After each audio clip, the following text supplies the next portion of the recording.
저는 독일에서 온 의사 마이클 하트만입니다. 30년 가까이 재난과 전염병의 최전선에서 일해왔습니다. 아프가니스탄 전쟁터, IT 지진, 그리고 서아프리카의 에볼라 사태까지 수많은 위기 현장에서 사람들을 치료해왔습니다. 세계보건기구가 불러 세운 자리라면 어떤 위험지대든 달려가는 것이 제 사명이라 믿었습니다. 그래서 이번에도 아프리카 사하라 사막 남단, 사헬 지대의 사막 한가운데로 오게 되었습니다. 하지만 이곳에서 맞닥뜨린 현실은 제가 경험했던 그 어떤 참사보다도 더 잔혹했습니다. 끝없이 갈라진 땅, 바싹 말라버린 우물, 그리고 빈 물병을 쥔 채 울고 있는 아이들. 그들의 눈빛에는 절망만이 가득했습니다. 저는 의사로서 많은 생명을 살려왔습니다. 그러나 이곳에서는 약도, 수술도, 지식도 아무 소용이 없었습니다. 물 한 컵이 생명을 가르고 있었기 때문입니다. 세계보건기구는 긴급회의를 열었습니다. 각국은 거대한 정수시설과 첨단 탐사 장비를 내세웠습니다. 그러나 정수 플랜트는 가동 첫날 멈췄고 위성지도를 동원한 지하수 탐사조차 막대한 비용 앞에서 무릎을 꿇었습니다. 정치적 이해관계는 약속을 무너뜨렸습니다. 아이들은 점점 더 쓰러져 갔습니다. 어머니들은 제 손을 붙잡고 울먹였습니다. 의사님, 약은 필요 없어요. 물만 주세요. 그 목소리를 들을 때마다 저는 제 손에 들린 청진기가 무의미하게 느껴졌습니다. 그 순간 저는 스스로에게 물었습니다. 정말 이곳에 희망은 없는 걸까? 의학도, 과학도, 국제협력도 모두 무너져 버린 걸까? 그러나 저는 알지 못했습니다. 바로 이 사막 한가운데서 모두가 불가능이라 여겼던 일이 단 10분 만에 현실이 되려 한다는 사실을요. 끝까지 들어보시면 어떻게 이런 기적 같은 일이 일어났는지 알 수 있을 것입니다. WHO의 긴급회의는 마치 세상의 모든 희망을 모아둔 자리 같았습니다. 각국의 대표와 전문가들은 자신들의 기술과 방법을 내세웠습니다.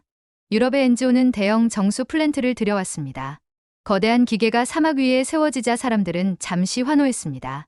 그러나 가동 첫날 핵심 부품이 파손되며 시설은 멈춰졌습니다. 교체 부품은 수천 킬로미터 떨어진 곳에서나 구할 수 있었고 사막 한가운데선 아무 소용이 없었습니다. 미국 연구팀은 최첨단 장비로 지하수를 탐사했습니다. 위성지도와 최신 레이더로 땅속의 수맥을 찾으려 했습니다. 하지만 수백만 달러가 투입된 프로젝트는 효율이 터무니없이 낮았습니다. 굴착을 시작할 때마다 막대한 비용이 들었고 결국 자금 부족으로 연구팀은 철수했습니다. 중국의 한 기업은 대규모 물 수송을 약속했습니다. 수백 대의 트럭이 사막을 달릴 것이라 했습니다. 그러나 정치적 이해관계가 개입되자 상황은 달라졌습니다. 지원은 지연되었고 결국 철수 결정이 내려졌습니다. 그 소식은 국제 언론의 비판을 불러왔습니다. 영국의 한 일간지는 이렇게 보도했습니다. 중국의 약속은 결국 모래바람처럼 사라졌다. 정치적 계산이 사람들의 목숨보다 우선한 순간 아프리카 사막은 또다시 버려졌다. 프랑스 언론 또한 날카롭게 지적했습니다. 인도주의는 무너지고 국익만이 남았다. 트럭은 오지 않았고 아이들의 눈물만 흘렀다. 저는 그 기사들을 읽으며 의사로서의 분노와 무력감을 동시에 느꼈습니다. 세계가 내민 손길은 결국 정치의 벽 앞에서 꺾였고 남은 것은 희망을 잃어가는 주민들의 절망뿐이었습니다. 사막 마을에 남은 것은 빈 약속과 깊어진 절망뿐이었습니다. 저는 의료진과 함께 매일 마을을 돌며 아이들을 살피곤 했습니다. 어머니들은 아이를 품에 안고 저를 바라보며 말했습니다. 의사님, 약은 필요 없어요. 물만 주세요.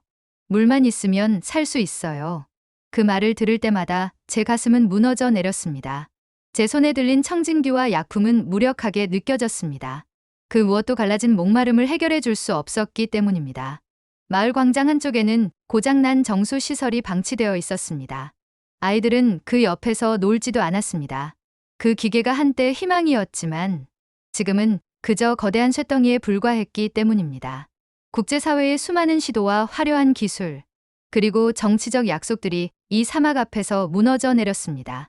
결국 남은 것은 주민들의 절망과 아이들의 말라버린 눈물뿐이었습니다. 저는 그 순간 제 마음 깊은 곳에서 이렇게 외쳤습니다. 정말 이곳에 희망은 없는 걸까? 의학도, 과학도, 국제협력도 아무것도 남지 않은 걸까? 또한 시간이 흐를수록 상황은 더욱 절망적으로 변했습니다. 햇볕은 점점 더 뜨겁게 타올랐고 하루가 지날 때마다 아이들의 웃음은 줄어갔습니다. 그 대신 작은 장례식이 마을 곳곳에서 이어졌습니다.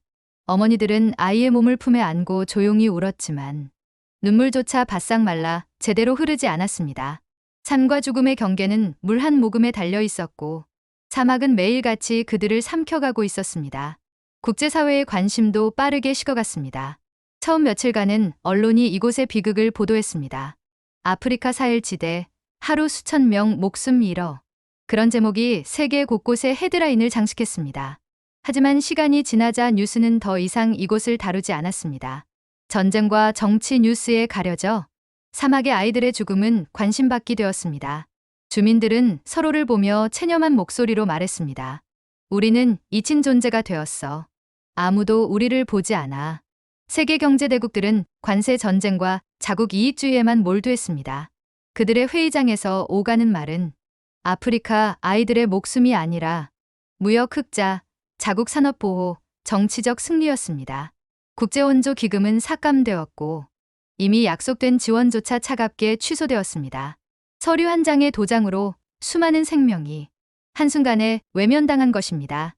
아이들이 갈증으로 쓰러지는 동안 강대국들은 자신들의 국경과 이익을 지키느라 필수적 자원을 틀어준 채 서로를 겨냥했습니다. 저는 국제회의장에서 들려오는 보도를 확인하며 분노와 허탈함을 느꼈습니다. 세계가 손을 맞잡아야 할 지금 그들은 벽을 쌓고 있다. 언론의 지적은 뼈 아팠습니다. 그러나 현실은 더 냉혹했습니다. 사막의 주민들은 점점 더 고립되었습니다. 국제사회의 관심은 식었고 강대국들의 무역 갈등은 필요한 원조마저 가로막았습니다. 마을 사람들은 서로를 바라보며 체념한 목소리로 말했습니다. 우리는 잊힌 게 아니라 버려졌다. 세상은 더 이상 우리를 보지 않는다. 그날 밤 저는 불을 꺼둔 텐트 안에서 이 말을 곱씹으며 잠을 이루지 못했습니다. 의사로서, 한 인간으로서 이 부조리를 끝내 외면할 수 없었습니다. 거대한 정수 플랜트는 가동 첫날 멈춘 채 녹슨 쇳덩이로 방치되어 있었습니다. 비싼 장비와 문서가 남겨졌지만 그 어떤 것도 물 한 방울 만들어내지 못했습니다. 바람에 흔들리는 굴착 장비는 마을 사람들에게 희망이 아니라 상처였습니다. 그것들은 세계가 이곳을 포기했다는 증거로만 남아 있었습니다. 저와 같은 의료진도 무력했습니다. 아픈 아이의 손을 붙잡고 있어도 물만 주세요라는 간절한 목소리 앞에서 저는 청진기를 내려놓고 눈을 감을 수밖에 없었습니다. 약도, 주사도, 수술도 아무 소용이 없었습니다. 물이 없으면 모든 의학은 무의미했기 때문입니다. 저는 스스로에게 수없이 물었습니다. 내가 이곳에 와서 도대체 무엇을 할 수 있는가? 시간이 흐를수록 사람들의 어깨는 더 굽어졌습니다. 노인들은 하루하루가 끝이길 바라는 듯 지팡이에 기대어 눈을 감았습니다. 아이들은 꿈을 잃고 땅바닥에 주저앉아 하늘을 올려다보기만 했습니다. 희망은 이 마을에서 완전히 사라지는 듯했습니다. 그러나 그 누구도 알지 못했습니다. 절망만이 가득하던 이 땅으로 이미 조용히 새로운 희망의 발걸음이 들어오고 있었다는 사실을. 그리고 그것은 단순한 기술이 아니라 사람들을 살리려는 진심이었습니다. 사막의 절망이 깊어가던 어느 날, 한 대의 작은 트럭이 마을로 들어왔습니다.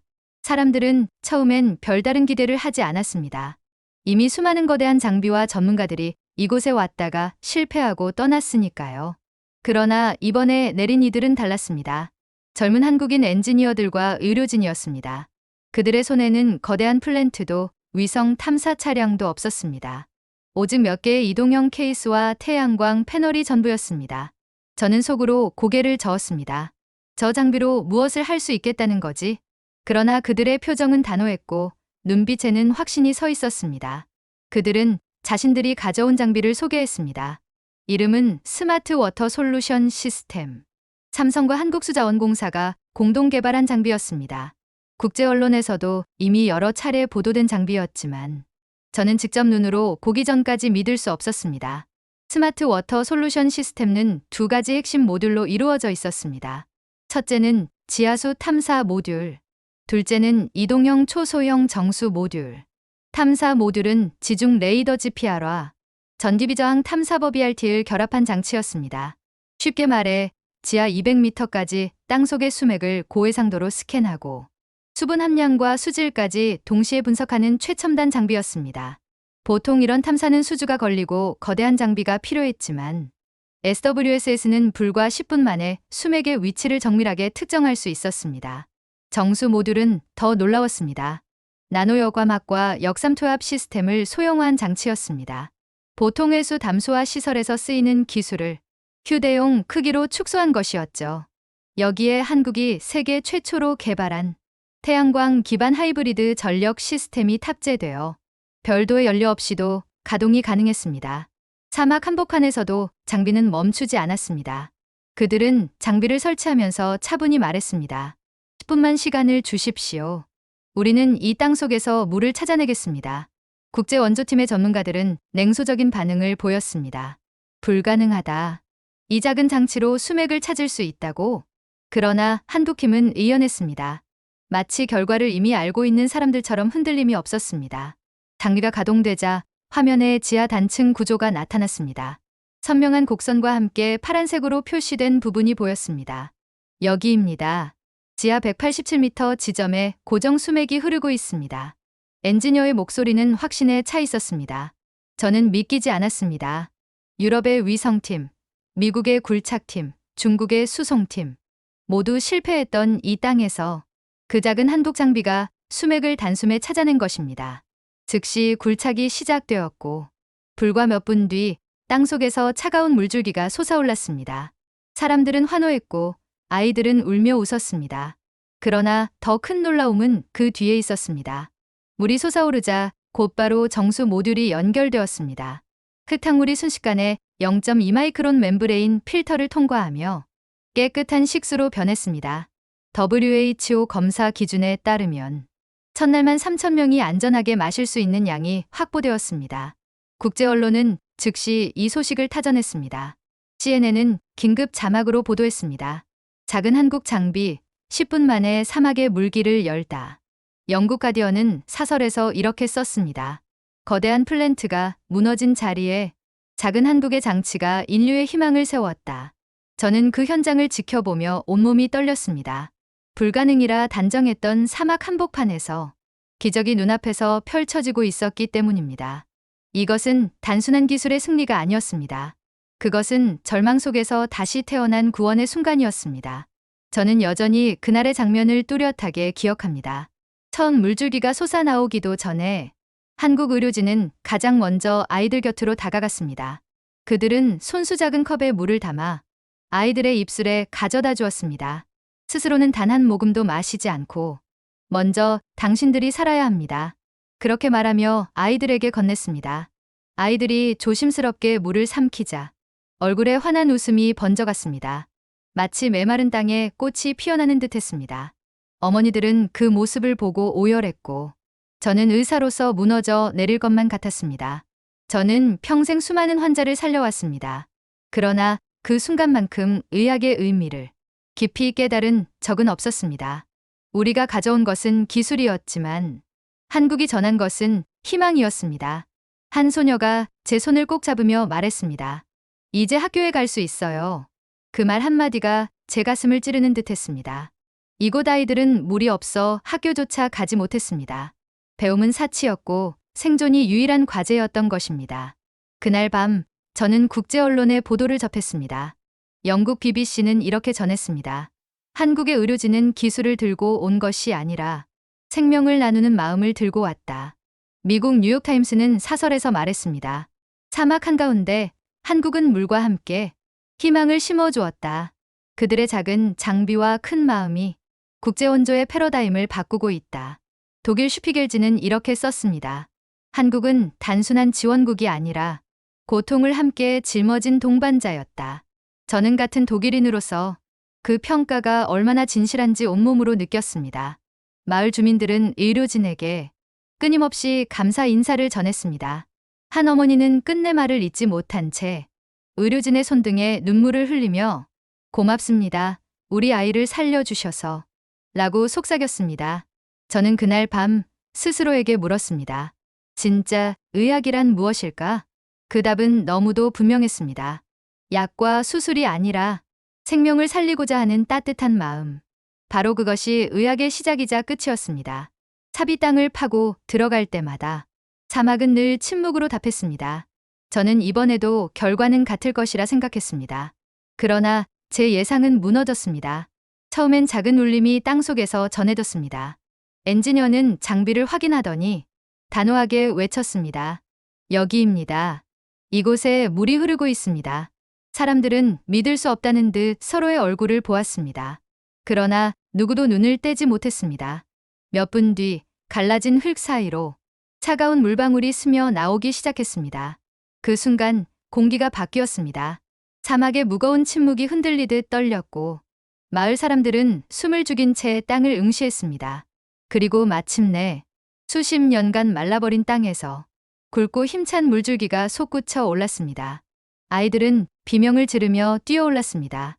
물이야, 물이 나와요. 어머니들은 서로를 끌어안고 눈물을 터뜨렸습니다. 노인들은 무릎을 꿇고 하늘을 향해 두 손을 모았습니다. 저는 의사로서 수많은 생명을 지켜왔지만 그 순간만큼 충격과 경외를 느낀 적은 없었습니다. 이것은 과학의 성과이면서 동시에 기적이었습니다. 마치 땅속 깊은 곳에서 하늘이 보낸 선물이 솟아난 듯했습니다. 아이들은 손바닥으로 물을 떠 마셨습니다. 어떤 아이는 얼굴을 씻으며 연신 웃음을 터뜨렸습니다. 이제 목이 안 말라요. 그 해맑은 목소리에 제 가슴은 벅차올랐습니다. WHO는 즉시 긴급 보고서를 작성했습니다. 한국의 장비를 통해 첫날 3,000명이 깨끗한 물을 공급받았다. 저는 그 문장을 직접 확인하며 손이 떨려 글씨가 흐려질 정도였습니다. 사막은 더 이상 절망의 땅이 아니었습니다. 그곳은 환희와 웃음, 그리고 새로운 삶의 기운으로 가득 찼습니다. 아이들은 물을 머리에 이고 달렸고 청년들은 물통을 들고 노래를 불렀습니다. 눈물과 환호가 섞인 그 광경은 마치 한 편의 구원 서사시 같았습니다. 국제원조팀의 전문가들도 충격을 감추지 못했습니다. 이 작은 장비가 어떻게 이런 일을 해내는가? 그들의 얼굴에는 경의와 혼란이 동시에 비쳤습니다. 그리고 곧 모두가 하나의 진실을 인정했습니다. 한국이 이 사막을 살려냈다는 사실을요. 저는 그 순간 제 눈앞에 펼쳐진 장면을 평생 잊지 못할 것입니다. 죽음과 절망이 지배하던 사막 한복판에서 희망과 생명이 되살아나는 그 장면을 저는 속으로 이렇게 고백했습니다. 이것은 단순한 기술이 아니다. 이것은 인류를 위한 구원이다. 사막 한복판에서 솟아오른 물줄기는 단순히 한 마을을 살린 사건이 아니었습니다. 그것은 인류 전체를 향한 메시지였습니다. WHO는 즉시 긴급 성명을 발표했습니다. 한국의 스마트 정수지하수 시스템을 아프리카 20개국에 확대 도입한다. 회의장 안은 술렁였고 각국 대표들은 놀라움과 감탄을 감추지 못했습니다. 그 발표 직후 세계 언론의 헤드라인은 하루 만에 한국의 이름으로 뒤덮였습니다. 영국 BBC는 보도했습니다. 한국이 사막에 생명을 심었다. 미국 CNN은 이렇게 전했습니다. 기술이 아니라 사랑이 사막을 바꿨다. 프랑스 르몽드는 사설에서 말했습니다. 한 나라의 작은 장비가 수백만 명의 생명을 구할 수 있다는 것을 역사는 오늘 기록했다. 저는 독일 언론의 보도를 읽으며 눈시울이 뜨거워졌습니다. 한국은 단순한 지원국이 아니라 고통을 함께 짊어진 동반자였다. 의사로서 그리고 같은 국제사회의 일원으로서 그 평가가 얼마나 진실한지 직접 목격했습니다. 마을은 그날 이후 완전히 달라졌습니다. 더 이상 절망의 땅이 아니었습니다. 아이들은 물을 나누며 학교로 향했고 어머니들은 다시 노래를 불렀습니다. 물줄기는 단순한 생존을 넘어 새로운 삶을 약속하고 있었습니다. 저는 WHO의 공식 보고서를 손에 쥐고 깊은 숨을 내쉬었습니다. 한국의 기술은 수치를 넘어 희망이라는 가치를 세계에 심었다. 이 문장은 단순한 기록이 아니었습니다. 그것은 역사에 남을 선언이었습니다. 밤이 되자 마을은 어둠에 잠겼습니다. 그러나 사람들의 눈빛은 환히 빛났습니다. 불빛도 전기도 없었지만 그곳에는 분명히 새로운 미래가 있었습니다. 저는 하늘을 올려다보며 조용히 속삭였습니다. 진짜 의학은 약이 아니라 물처럼 흘러야 한다. 국경을 넘어 생명을 살리는 따뜻한 마음. 그것이야말로 우리가 지켜야 할 의학의 본질이다. 그리고 저는 확신했습니다. 사막 한복판에서 시작된 이 작은 기적은 곧 전 세계로 퍼져나갈 것이라는 사실을. 한국이 남긴 발자취는 단순한 물길이 아니었습니다. 그것은 인류의 희망이었고 새로운 구원의 시작이었습니다. 사막에서 솟아오른 물줄기는 단순한 물이 아니었습니다. 그것은 오랫동안 죽음과 절망에 갇혀있던 사람들을 다시 일으켜 세운 구원의 손길이었습니다. 아이들은 환하게 웃으며 물을 나눴고 어머니들은 눈물을 흘리며 서로를 끌어안았습니다. 마을 사람들의 표정 속에는 오랜 가뭄 끝에 찾아온 봄과 같은 빛이 가득했습니다. 저는 그 광경을 바라보며 의사로서 제 삶 전체가 새롭게 쓰이고 있음을 느꼈습니다. 진정한 의학은 약이나 수술이 아니었습니다. 생명을 지켜내고 내일을 꿈꿀 수 있게 하는 마음. 그것이야말로 우리가 지켜야 할 가장 큰 진리였습니다. 한국의 기술은 단순히 물을 찾아낸 것이 아니었습니다. 그들은 절망 속에 희망을 심었고 한 마을의 삶을 다시 흐르게 만들었습니다. 그리고 그 물줄기는 이제 인류 전체를 향한 새로운 약속이 되었습니다. 여러분의 구독과 좋아요는 이러한 기적의 이야기를 더 많은 사람들에게 전하는 힘이 됩니다. 끝까지 함께해 주셔서 진심으로 감사드립니다.